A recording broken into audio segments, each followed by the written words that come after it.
Overeaters Anonymous is a fellowship of individuals who, through shared experience, strength, and hope, are recovering from compulsive overeating. We welcome everyone who wants to stop eating compulsively. There are no dues or fees for members. We are self-supporting through our own contributions, neither soliciting nor accepting outside donations. OA is not affiliated with any public or private organization, public political movement, ideology, or religious doctrine. We take no position on outside issues. Our primary purpose is to abstain from compulsive eating and compulsive food behaviors and to carry the message of recovery through the 12 steps of OA to those who still suffer. How our meeting works. At this meeting, we follow a rotating format. On the second week of the month is a recovered OA speaker who will be speaking on the topic of their choosing for 30 minutes. There will be a follow-up Q&A segment for 15 minutes where fellows are welcome to ask any questions of our speaker which are related to the topic in question. This meeting will be recorded by audio only, and you will see a recording sign at the top of your screen. The Q&A section of our meeting will also be recorded. Please post only in the chat function your questions to me, Deb, and we will ask the question anonymously on your behalf. Please do not do this before the Q&A segment opens. Before we share, it is time for our seventh tradition. Although we are meeting electronically, we still have Zoom meeting costs to pay, and we also give contributions to OA UK EB, which is our virtual intergroup. Please make a contribution using the PayPal or bank details that will be entered in the chat now. Newcomers, we ask that you wait to contribute until you are sure you want to be here. All right, today our speaker is Yvonne, and we are honored to have you here with us. And it's over to you. So we already organized time, right? So you can start. Okay, fantastic. Thank you so much for inviting me to be here today. I really appreciate that. I am going to just tell you a little bit about do my qualification. And I'm going to focus a little bit today on just what it's like to be working this program in challenging times. And so I'm from BC, Canada, out on the west coast of Canada. So it's a pleasure to be here. I do have a UK meeting that is in my regular rotation, but it's been a while since I've been there. And so for me, I call myself a garden variety compulsive overeater. I had tendencies from a very early age. I was stealing money from my parents before I was 10 years old to buy junk food. I was shoplifting candy from the corner store. And so my propensity to compulsive overeating started very early, as far as I can remember. I've always had it. I managed it for a while, but I was always a little bit chunky. Well, by the time I graduated high school, I was probably 30 pounds overweight. I went to university for a couple of years and then moved to a larger city than where I had been before. After a situation with my family, I was in not a good place at all. And so I started to manage my weight through bulimia, which I did for a few years. And I realized that that was a really bad path for me. And so I sought help for that fairly quickly and was successful in getting rid of that part of the disease for me. But the consequence of that meant that I was left at the mercy of my overeating. So my top weight, I'm 5'2". I'll be generous with myself and say my top weight was that I know of was 265 pounds. I wore a size 24 pant, and I was a very large gal. I've been in OA for a couple of years now, just past 2 years, and I am 7 pounds away from my goal weight. So still working on that, but maintaining more than 100-pound loss. So it's for me like living in a completely different physical body. Um, I tried all the countless attempts at, different diet programs, the pay and ways, mindful eating, intuitive eating. We hear it all, right? I mean, if you were in the rooms of OA, you've heard about all of these things, and we all try them all. I was successful at none. I was not one of these people who was able to lose 100 pounds and then gain 100 back and lose it again and gain. No, I was a steady climber, maybe two times in my entire, I'm in my 60s now, so maybe two times in my lifetime, I was able to drop some weight. But for the most part, it was never a control thing for me. I'd have periods where I was trying to diet. The swearing off every Monday, every first of the month, every birthday. And then there were other times where I just thought, "Oh, I'm meant to be fat. I'm just going to live my life as a fat person, and I don't want to try and fight this thing anymore." But of course, the inevitable spiral into the depression that goes along with that, and the physical challenges that come with living in a body that size, um, bring you back to that desperation of where you're sure there must be something that you can do. I did go to an OA meeting in my early 30s. I probably went to two or three actually, and I just thought, oh my gosh, who are these crazy people? What are they talking about? Like, how is a higher power going to help me lose weight? They've lost their minds. So I exited out of that pretty quickly, and it took me almost another 30 years to make my way back to the rooms. I had been in a food addiction program. Um, just prior to coming into OA, and I had been 11 months with no flour and no sugar. So that program focused a lot on the no flour, no sugar, but nothing. It was not a spiritual program, and so I was successful for 11 months. And then my husband was in the hospital. He asked me to bring him a bran muffin. And of course, I had the great idea that he was going to want a bran muffin tomorrow and the next day and the next day. So I bought the 6 pack. And of course, I ate the bran muffin that night. And that was the beginning of another slippery slope. And it wasn't quick. It took me probably 3 months to get to where I was willing to come into OA and see if this was going to offer me something different. But I'd gone from eating no flour and sugar back to the stops at the we call them gas stations, for junk food, the drive-throughs for the sweets or the salty foods. And I knew where I was going back to. I'd spent most of my time there. So entered into OA, got a sponsor, worked the steps. I do go to a Vision for You, which I recognize some of you from that.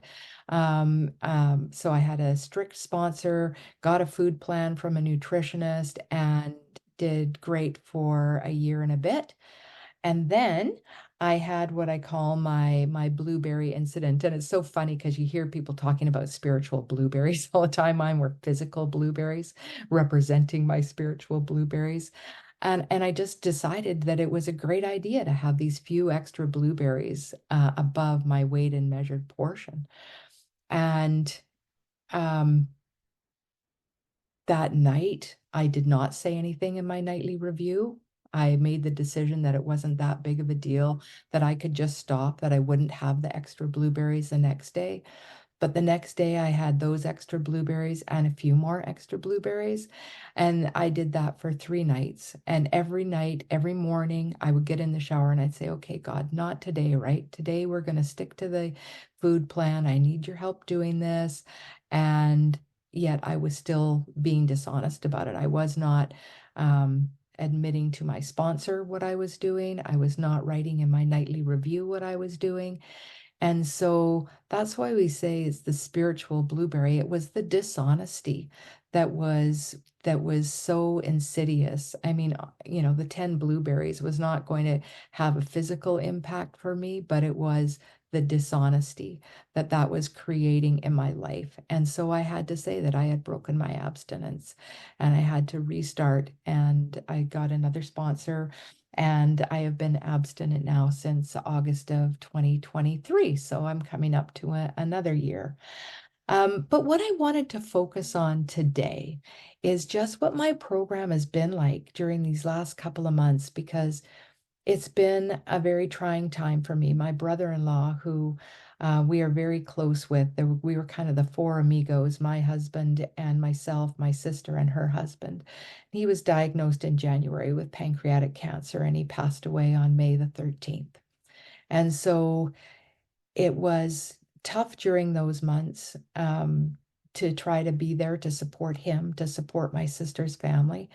And now, in the 2 months since his death, it's been very interesting, to see how all of my character defects, are just happy to pop back into the scene, how I can think that it's necessary again for me to fix things, to be the one who has to come up with all of the solutions, who needs to make sure that my sister is comfortable. And what does that really mean, right? It's like, for me, I'm so busy trying to fix and make her feel better that I don't even stop to think about, really, is it her or is it me? And I realize that that is one of my underlying character defects, this need to be comfortable all the time. And that's what the food was providing me. And that's what OA, what a spiritual experience and a connection to a higher power was able to replace the food. And so, over these last couple of months, when I am brutally honest, because I love to be dishonest, I love to be dishonest with myself and with my higher power and with my sponsor. Like, I can go to dishonesty so quickly. And so I have to really check myself. And I'm at that point now where I can feel, I understand when I'm getting close to getting wobbly with my food. And that's because I'm not living in steps 10, 11, and 12 like I need to be. And it's so interesting because I felt like it was so solid in that first month after my brother-in-law passed away. I did feel like everything was still really great. Everything was going well. And then you start to have those crazy thoughts about, "Well, maybe I really don't need to be doing as much. Maybe going to the vision meetings every day is enough." And as soon as you start to have those, or as soon as I start to have those kinds of thoughts, I know I'm going back to that place, and that I'm getting, into that mindset where I'm in control. I can control this. I can do this. And so I have been so grateful for the relationship that I've had with my higher power over this last couple of months. And that is the one thing that I have been able to maintain. Even though my steps 10 and 11 haven't been strong, I have maintained that relationship, and I've expressed gratitude because I know right now I've been carried a certain amount. My sisters, I have two sisters, both of them have some mental health issues. One of them can be very demanding and challenging, which puts pressure on my character defects, my codependency, my want and desire to be the hero, to be able to fix everything, and to want no conflict and no disruption. Like, I don't want to say no to people because then they're going to be upset with me. Um, but my higher power is gently telling me now that, okay, I've carried you long enough. I carried you when you needed to be carried, and now you got to get down and walk on your own again. And so, when Kara, and I saw her on here somewhere, invited me to speak here, I thought, okay, now is the time. I got to be jumping back in with both feet. I've got to start living the principles of this program in my everyday life. I have to start expending energy on service. I haven't sponsored in probably 3 months, so I've put my name back out for sponsoring. I've started to reach back out to fellows. I had not been doing much outreach at all. And it all just feels so right. Like, it's like, okay, I'm going to make it. I am going to be able to do this. You try so many things in 60 years, and things work for a couple weeks, or they work for, even with the food addiction stuff, for 11 months. So I would be lying if I didn't say there had been fear in this program that I was going to, reach some point in this process where it just stopped working for me. And I am so happy to report that that is not the case as long as I am staying engaged, as long as I am keeping a connection with my higher power, even when it's not as rigorous as it was. When I am talking to fellows, when I am going to meetings, when I am listening. So that was another thing, right? I went to a lot of meetings, but I wasn't engaged in a lot of meetings. I wouldn't have my best listening ears on. And it's just amazing the difference in what you hear when you are actively engaged and listening to what people say. It's like, oh, wow. Yeah. Okay. I am hearing. Because for me, with my higher power, a lot of what I hear, a lot of the message that I receive is words spoken by other people that touch my heart, that I can resonate with, that I say, oh my gosh, yeah, me too. That's how I'm feeling. Or, yes, I'm not the only person who feels like it's my responsibility to do this. And it's not. Um, I just can get so focused on that. And then that's the next thing. So I focus on other people directly. And then it's like, oh yeah, no, I have to let them live their lives. And I'll focus on not giving the advice, not being the fixer, but I'm still engaged in them rather than focused on me and what I also need to be doing for myself and what I could be doing to make the situation better for everybody. Like for me in this situation, it's not helpful to criticize my sister. It's not helpful for me to give her unsolicited advice. It's not helpful for me to tell her, how she should be grieving or what she should be doing or how she should be interacting with her children. I don't know. I don't know any of that. And when I start thinking that I do, I know I'm right back in that driver's seat and I have the crappiest driving record in the world.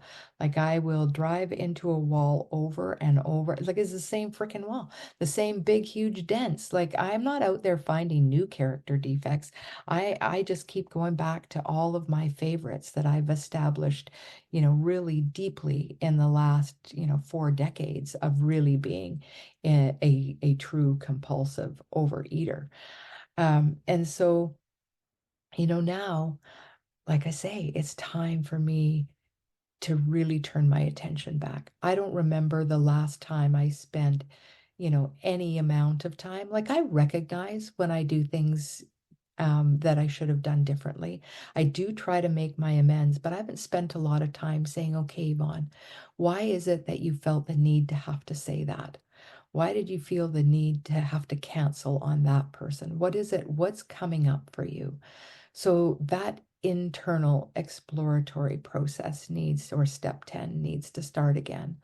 I had set up when my brother-in-law was diagnosed a very rigorous morning prayer and meditation and reading and writing morning routine for myself. And that was followed by the vision meeting. So that was about a 2.5 hour morning start for me.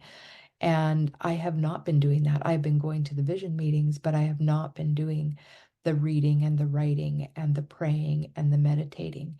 And I'm starting to feel the edges fraying because of that. So I'm not recharging my batteries and reestablishing that good, solid connection well enough each day to be maintaining it. And it's on me. Like my higher power is there. When I first came into this program, it had been a very long time. I couldn't even barely stand everybody talking about God so much. And it wasn't that I didn't believe in a higher power. I did. It wasn't necessarily as conventional as some people's version of a higher power. But I would have told you I was a firm believer, and yet I could barely stand to hear the language when I came in the room. And yet, when I made that decision to get reconnected, God was right there. It was like, you know, they don't miss a beat. It's us, right? And so I know my higher power is there just waiting, ready to go. And kind of I am getting those nudges, like I said, to get my feet back solidly planted. And step 12 is all about the service and passing the message along. So, especially right now when I don't have a sponsee and I'm not working directly in the big book, then coming to meetings and being able to share my experience, strength, and the hope. Like this program, I don't know, I don't know a lot of you in this room, but if any of you are newcomers or you're in relapse or you're struggling, the hope that I got from this program, from hearing recovered fellows talk, and from now for now being here in this program, having food neutrality, knowing how different my life is. Like I used to think, oh yeah, miracles. That word gets thrown around pretty casually. This is a miracle. What has happened to me in this program can't be described as anything else. And there are, there's big miracles and there's small miracles. The big miracle is that I found my way to the door, that I knocked, that I came in, that I accepted all of the hands that were outstretched. I am kind of introverted by nature. This whole make 3 outreach calls a day, that just like was, oh my God, I do not want to do that. And I did not do that perfectly. But I tried and I was always amazed at the love, the welcome that I got from fellows, the time that was taken, the kindness. Like it was just overwhelming to me. I would never want to be without this fellowship now. I simply cannot imagine what my life would be like without this fellowship. And there are certain fellows that are my closest friends now. And there's something about closest. I have friends, very good friends outside of the program, but they never know the me that the people who are in program know, because there's always my inability to be honest with them to the nth degree. I always hold back a little bit. Like I'm not, going to see, I don't care how good my friends are. I'm not telling them that I ate out of the garbage can or that, I went through 3 different drive-throughs to get food on my way home, and then, made sure all the wrappers were out and did the whole clothing check and face check and all of that stuff. Like that, I'm not there yet with, I don't hide from them that I'm in OA, but I don't tell them details like that. Someday, I hope I am honest enough to be able to share with them and not care what they think about that. And I do believe that I will get to that point in this program if I keep practicing those principles of honesty. I don't lie. If somebody asks me, it doesn't occur to most normal eaters that people would eat out of garbage cans. So if they asked me, I would tell them.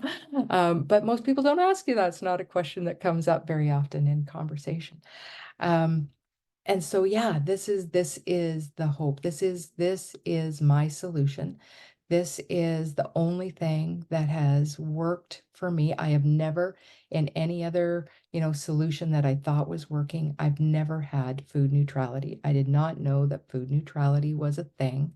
I just spent 4 days away in Seattle, with my husband's family, eating at a well-known pasta chain there that is unlimited servings of most of the things. And I didn't care that I took out my weight and measured, hard-boiled eggs and salad and put my meal on my plate, and they all ate their own things. And it didn't, like, I wasn't resentful about that. And I look back to the first, I celebrated my 60th birthday. Sorry about that. My 60th birthday when I was 2 weeks into the rooms, and I was so resentful that I was not having a piece of birthday cake on my own birthday, that my everybody at the table was eating what they wanted, and I was eating, some piece of steamed fish and my own side that I had brought. I just thought this is the most cruel and unfair thing that I've ever heard of. And if this is what it means to live this way, I want no part of it. And so again, it's just miraculous that here I am 2 years later going, yeah, oh, heck, a salad and 2 hard-boiled eggs. Yeah, fine. Who cares, right? I'm spending time with people that I love, doing fun things and being fully engaged in life, and being a part of everything that's going on around me. I could not be happier than I am today. I am re-engaged in my marriage. And not that things were particularly bad. I was married. I didn't have a great relationship because I didn't have great relationships with anybody. I had a great relationship with food. And so that's another thing that's been reestablished, is an actual relationship with my husband, which is also a wonderful thing. So for me, this program is the answer.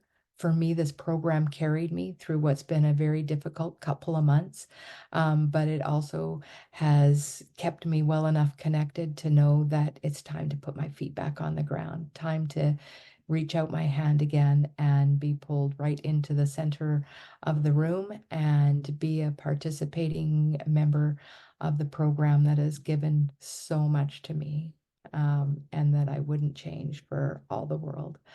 So I think with that, I'm going to pass and leave time for shares and questions, however you guys do it here.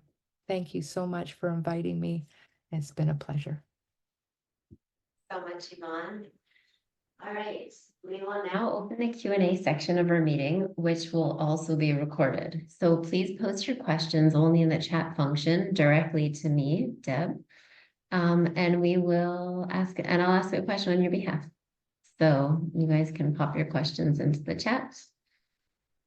I'm gonna open our chat for myself so I see them. All right.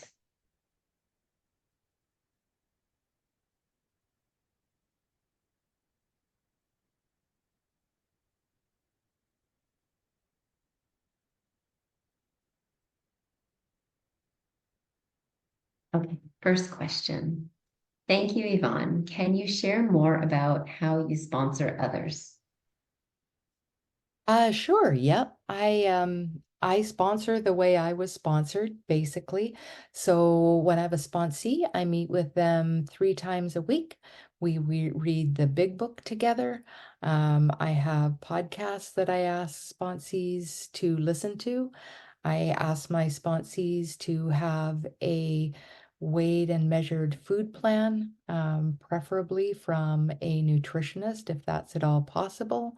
I ask them to commit their food on a daily basis before the date. Like, so I ask them to commit their food to me um, either the morning of or the night before they've consumed that. Um, I ask them to do a daily spreadsheet where they're tracking the meetings that they're going to, the takeaways from that meeting. I ask them to make 3 outreach calls a day and talk to recovered fellows. And then we basically just go through the big book and we do the 12 steps as they're outlined in the book. So I give my sponsees 2 weeks to do a step 4, and then we do step 5. I haven't had a sponsee who hasn't done step 5 with me. And then, yes, we carry on through the steps, and that's kind of the way it is. So we read from the big book twice a week and have a touch in once a week. That's how I sponsor. And I'm always Okay. available for calls, of course.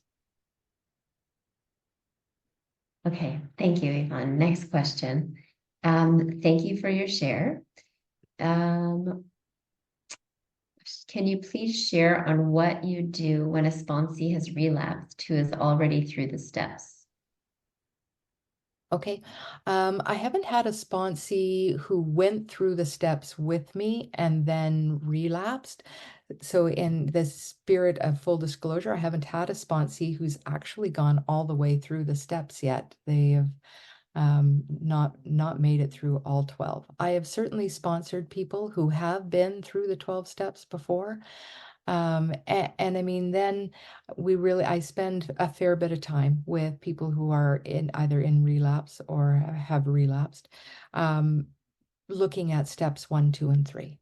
So is it, like, what is it that I haven't fully conceded to myself yet? Do I Am I hanging on to the idea that maybe I am not truly a compulsive overeater, that I can control this? Um, do I really believe that my life is unmanageable? That was a part of step one for me. Like I was happy to admit I was powerless over food. That was very clear. I was less happy to admit that my life was unmanageable. So we look at that. And yeah, there were parts of my life that seemed like they were manageable, but on closer examination, that wasn't the case. We look at a higher power. What is it that your higher power looks like to you? What are you expecting from a higher power? What do you not want a higher power to be? I know some people have asked, their responsees. I haven't done this, I don't think, but to write a job description for your higher power. What is it that you're looking for that higher power to be in your life? That's kind of the step two. Can you believe? Do you have something that you can believe? You can say that your higher power is a chair, which doesn't quite meet the big book criteria for a higher power. But, let's put that to the test. Is that actually something that you think is greater than you? And so if it's not, then that's going to be a challenge, right? It's pretty hard to turn your will and your life over to something that you don't think can do a better job than what you could. And so that step three piece is the other piece, right? Are you really, really willing? And we all, I'm going to say that we all have moments. I don't know. I haven't talked to somebody who's recovered for 20 years, but I suspect they'd still have say the same thing. We all have times when we take back control. If we're not expecting perfection, but are you really willing to go in with an open mind? And the set aside prayer is perfect for step three. It's like, help me set aside everything I think I know about running my life. Help me to set aside everything I think I know. And God, let me be willing to turn that over to you.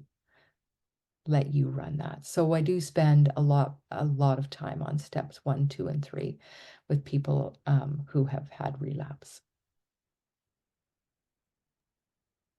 Thank you. And the next question is, thank you, Yvonne, for the inspiring talk. How long did it take you to find out what food neutrality means for you and how your meal plan should look like? Okay, great question. It I was blessed with food neutrality fairly quickly. So that doesn't happen for everybody. It is different for all of us. I started when I came in the rooms, there was a pamphlet called where do I start or something like that. And there were four, I believe, sample meal plans in there. And I literally started with one of those and I picked the one that I thought would be the very most food that I could get.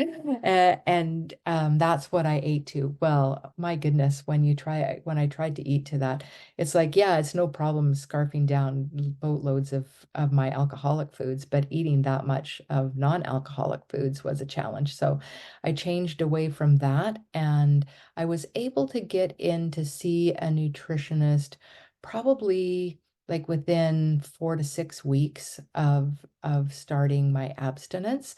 And then I had a plan that was tailored to me, to my physical situation, my age, my activity level, etc.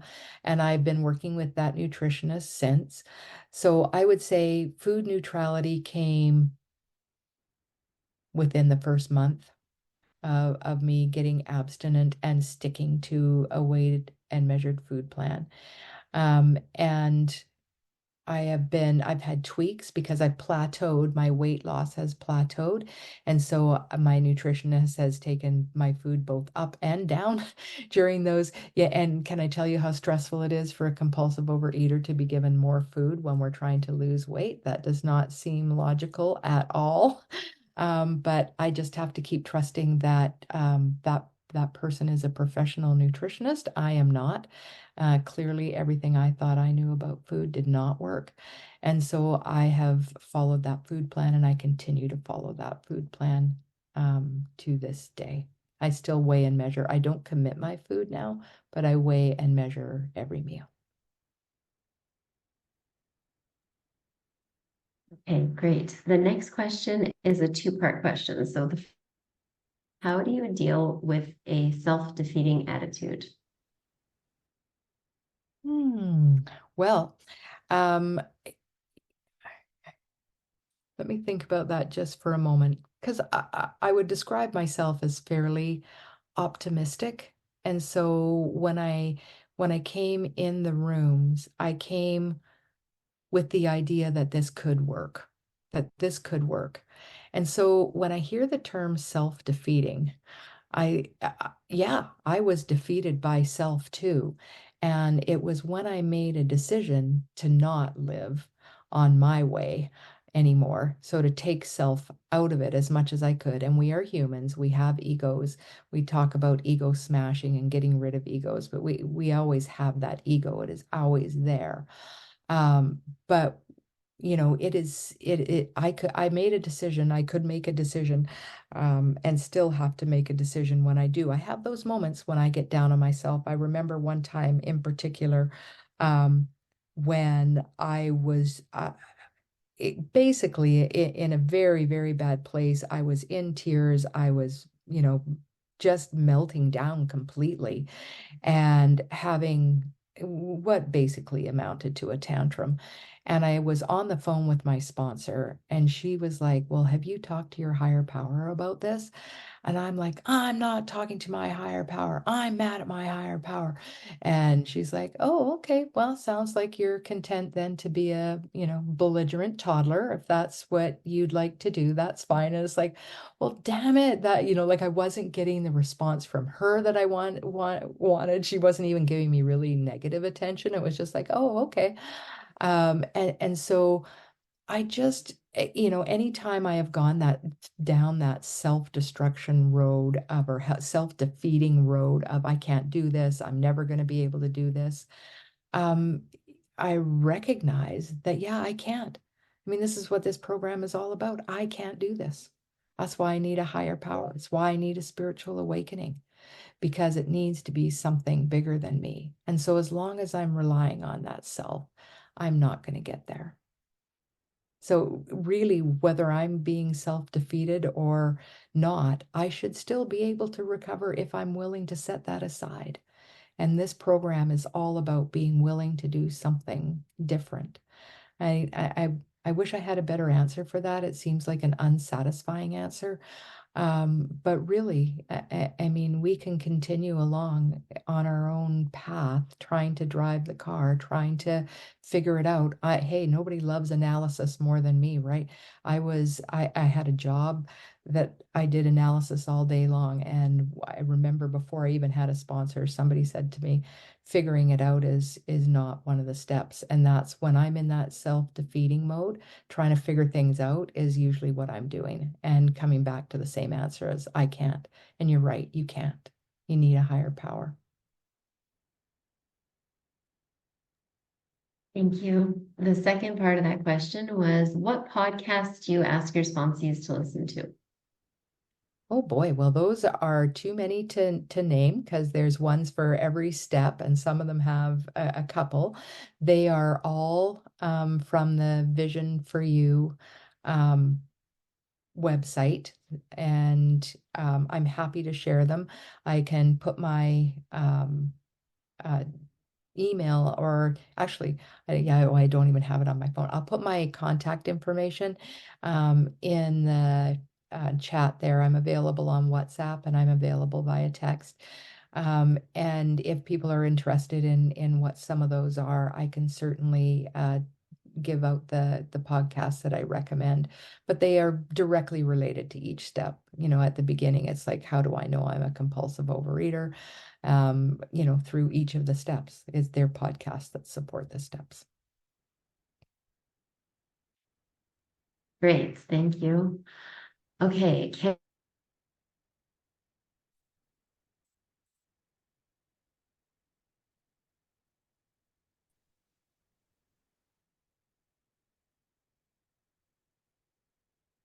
If you just talk, Deb, I didn't hear what you said. Sorry. sorry, did I not? Okay, I'll say it again. You just froze up for me. It could be just me. Oh, it says my internet connection is unstable. Can you guys hear me now? Yeah, okay. Um, can you share more about your practice of connecting with God and how you maintain that throughout the day? Yes. You know what? That was one of the trickiest things for me when I started program, and I listened to everybody. So I'm one of these people too. It's like, everything, oh, shiny thing, shiny thing. Oh, look what they do, look what they do. And so I was, because I just couldn't, it's like I'd get to the end of the day and it'd be like, okay, where did I pause? Oh crap, I didn't pause at all. I was, just that bull in the china shop getting through the day. And so I put up yellow stickies all around my house that just said pause. And I'm sure some people were curious about what they meant, but that didn't matter to me. And then I set alarms on my phone. And then I heard somebody say that every time they go to the bathroom, they check in with their higher power. So I tried all of these things, and it was like I just felt like a bit of a failure in that department for quite a while. And then, like everything else in this program, it just happens. It just all of a sudden, I realized, hey, I paused that time. Oh my goodness.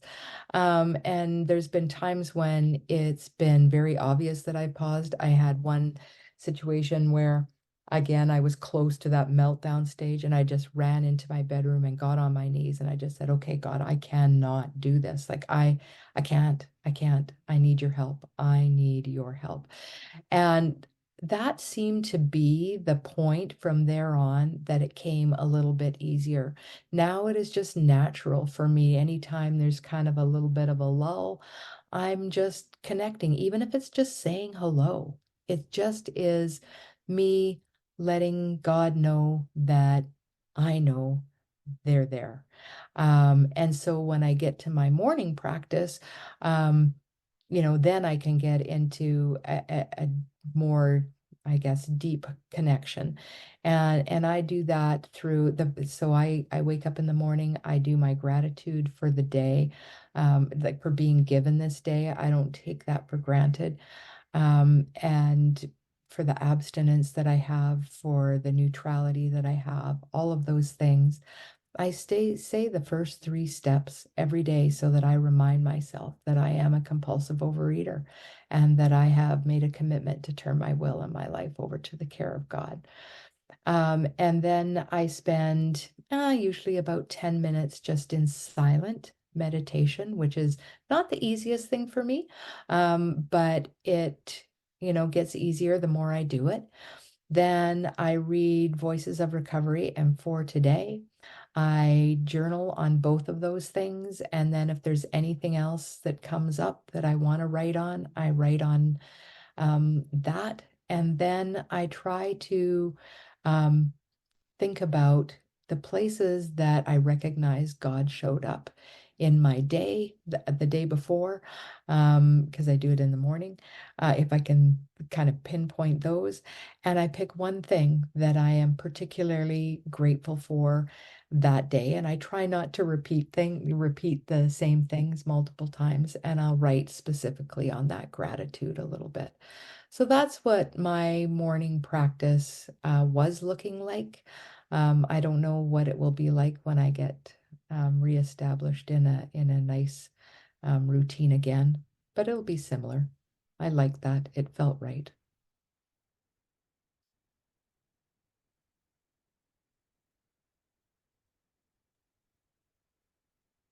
Yeah, I think my Wi-Fi is going in and out. Can you guys hear me? Because you guys froze. Okay. All right. I didn't cut you off, did I, Yvonne? It looked like you were done, but I can tell it was I was frozen. Okay. I was All done, yeah. right. So there's a question here about whether you are taking any new sponsees at the moment. Yes, I only do one sponsee at a time, but I did put my name out this morning, so I will um, put my contact information in the chat um, as soon as I get a chance to do that, and I'm happy to talk to anybody. Of course, I'm over here in a very different time zone, but if there's a way for that works, I'm not particular about, where you are. If the time works for you, then that's great. Okay, great. Next question. So thanks so much, Yvonne. What is your relationship with your higher power like now? What makes you feel the most connected in your daily disciplines? So my higher power for me, like I when I use my terminology, I refer to my higher power as gracious spirit. And for me, a lot of that is born through the interconnection of the fellowship. Like that speaks volumes to me about the connectivity I have with my higher power, is the connection that I'm able to have with all of you. I envision just this beautiful tapestry with all of these threads. We are all a thread in this tapestry, working together. And it's not just people inside of the fellowship, but I'd say there's this huge tapestry, and the people in the fellowship have, they're the gold threads that go through. I can recognize them. They are my tribe. They are the ones that are like me. And so that connection is really, how I know that I am connected to my higher power, because when I'm not, I'm only focused on me. Like I don't care about a tapestry. I don't care about all of you. I care about me, about what's going wrong for me, about what's not working out for me, about what I want, how I can make it happen. And so that is a big part of it. The other part is just that recognition throughout the day. Like when I'm doing that, when I wake up, even first thing in the morning, and I know that the first thought in my mind is, thank you, God, for this beautiful day that you've gifted me. I know I'm really pretty well connected. If it takes me a bit of time to get there, if I think, oh, I wonder what I'm supposed to be doing today. Should I be getting up? Do I want to sleep for, oh yeah, oh yeah, by the way, God, thanks for today. And then I know I'm not quite as connected as I might otherwise be. Um, but it doesn't mean, as soon as I've done that, as soon as I'm recognized, then I'm back connected. And it just happens throughout the day that I have those moments of pause. And when I'm able to think about somebody else or my higher power instead of about myself, then I know I'm maintaining that connection.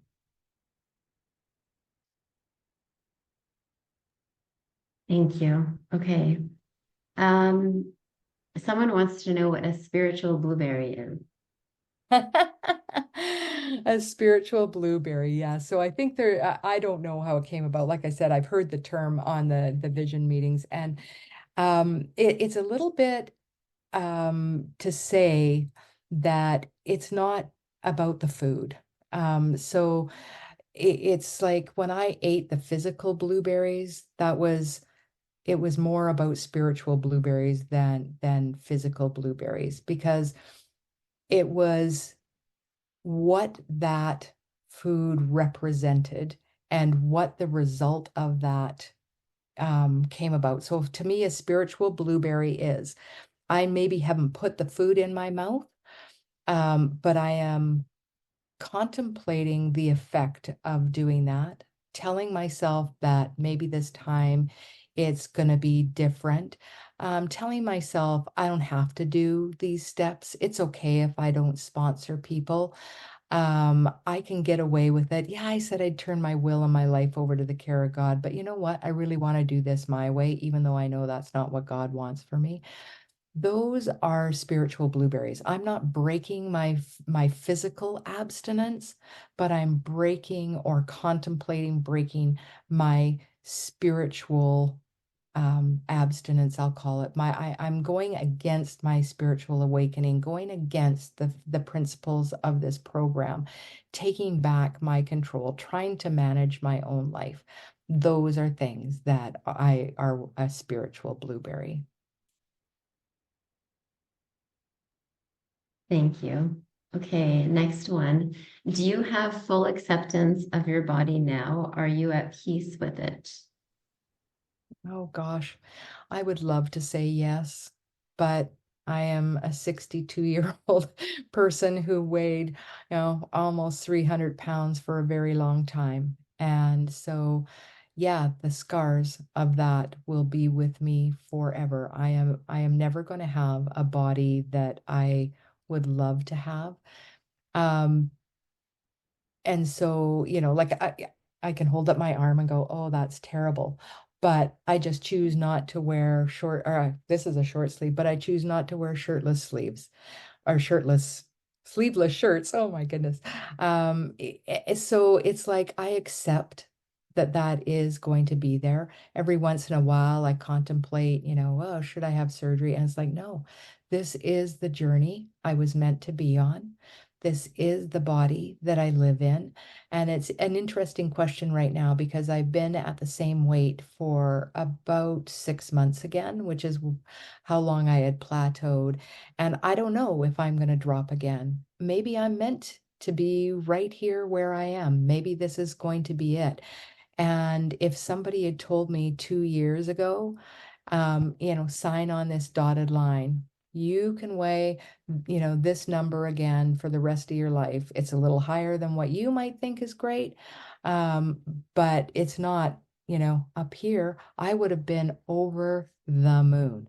If somebody had said, hey, if I was 25 pounds heavier and somebody had made that offer, I would have been over the moon. So I am very grateful to be living in the physical body that I have today. And no, I don't love everything about it, but it's okay. I do accept it. I do accept it. It is the body that I am going to have. That is not going to change. So that's my answer.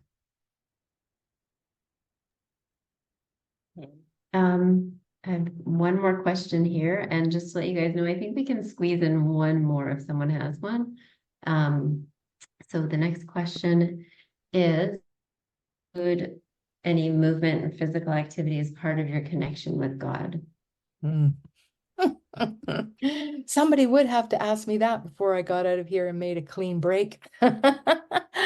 Oh man, that is my nemesis. So, and having just talked about my body and my weight, I might be able to tip the scale a little bit more if I were dedicated to having a program of movement.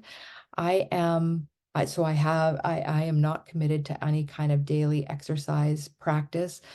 I love it when I'm in a place where I do it. So in the spring, I spent a couple of weeks in Bend, Oregon. I usually bike 10 miles a day. Sometimes I walk 5 miles a day when I am down there. And I love it. It's beautiful. But here at home, it's like, yeah, I don't love it. I live in a place, it's summertime right now, so it's not bad. But now I tell you, oh, it's too hot to go out for a walk. Oh, it's too cold to go out for a walk. Oh, it's raining, can't go out for a walk. I know over there you guys can relate a lot. We probably have quite similar weather. Um, and so that is something that I could do much better at. Do I feel like, like I said, I'm not totally sedentary. I have a husband who is um 70 years old and confined to a wheelchair with a spinal cord injury. So I am a full-time caregiver to him.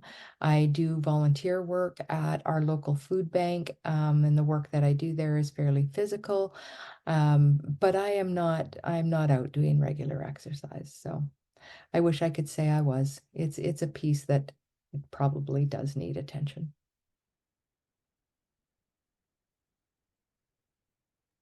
Okay, thank you. Does anyone want to squeeze in one last question? We have 2 minutes. Oh, here we go.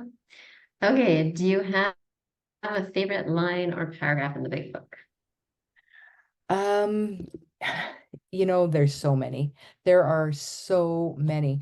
But I'm going to actually just say that today, and because it changes whatever mood I'm in.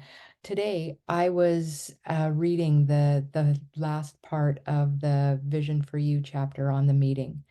And I thought, this is so interesting. Our book is meant to be suggestive only. We realize we know only a little. And it's like, oh, I want to stop there. Because now it's like, well, hey, they're just suggesting these things. I don't really have to be working all these steps. They don't really know if it works. And then it's like, oh, shoot. No, there's actually more to that than just those words. And so um, as I read through, Sorry, I'm just going to flip to the page quickly. I thought, yeah, this is how I can get myself in trouble. It's like God will constantly disclose more to you and us. So I made that commitment to turn my will and my life over to God. I'm supposed to be listening. I'm supposed to be asking in my morning meditation what I can do every day for somebody who's still suffering. Um, how I can live by the principles. It says the answers will come if my own house is in order. So God is expecting me. My higher power expects me to keep my house in order by living by these spiritual principles that are laid out in the program. It's my responsibility to see to it that my relationship with my higher power is right, and great events will come to pass. And that is the great fact for me. Great events have come to pass. It truly has been a miracle. And so it reminds me I have to abandon myself to God, and to admit my faults, to try to live in as much honesty as I can, to be there for fellows, to give freely of what I've found, pass that on to other people, and to spend time, be in the fellowship of the Spirit, and travel this very happy road of destiny with all of you. And with that, I pass. Great way to end. Okay, thank you so much, Yvonne, for your service, time, and energy. We will now open the chat to share our numbers for outreach. For those of who would like to, please share your name and numbers. Please could all available abstinent sponsors indicate if you are available to sponsor. For any newcomers, we have a newcomers hub where newcomer greeters. Oh, I haven't memorized our new service positions. Can you guys remind me who our newcomer greeters are? Brona and okay, well I can't see the whole screen now because I'm looking at my form my script also, but we'll get that sorted after.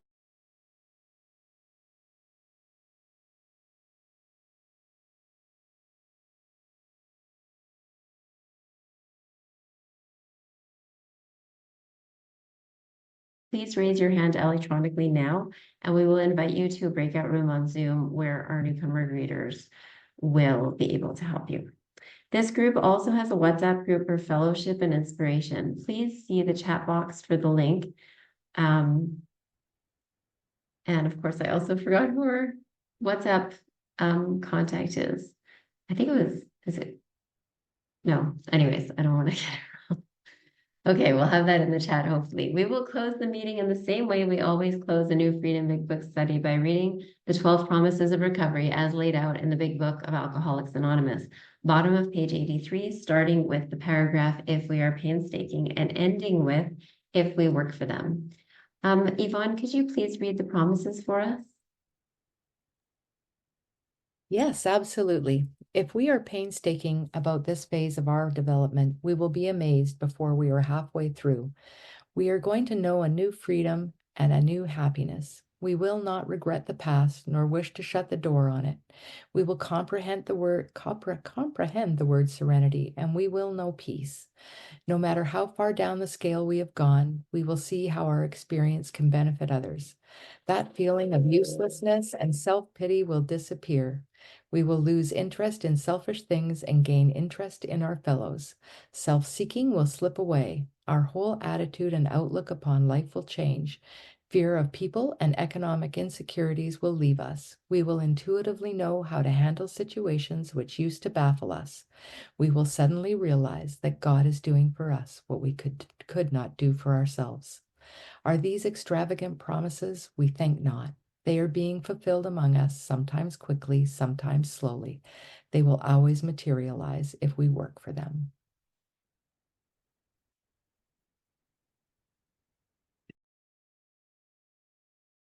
Script over here. Thank you for joining us today. Our meetings are recurring on a weekly basis, and our next meeting is scheduled for next Wednesday, whatever the date is, at 7:30 p.m. May your higher power bless you and keep you until then.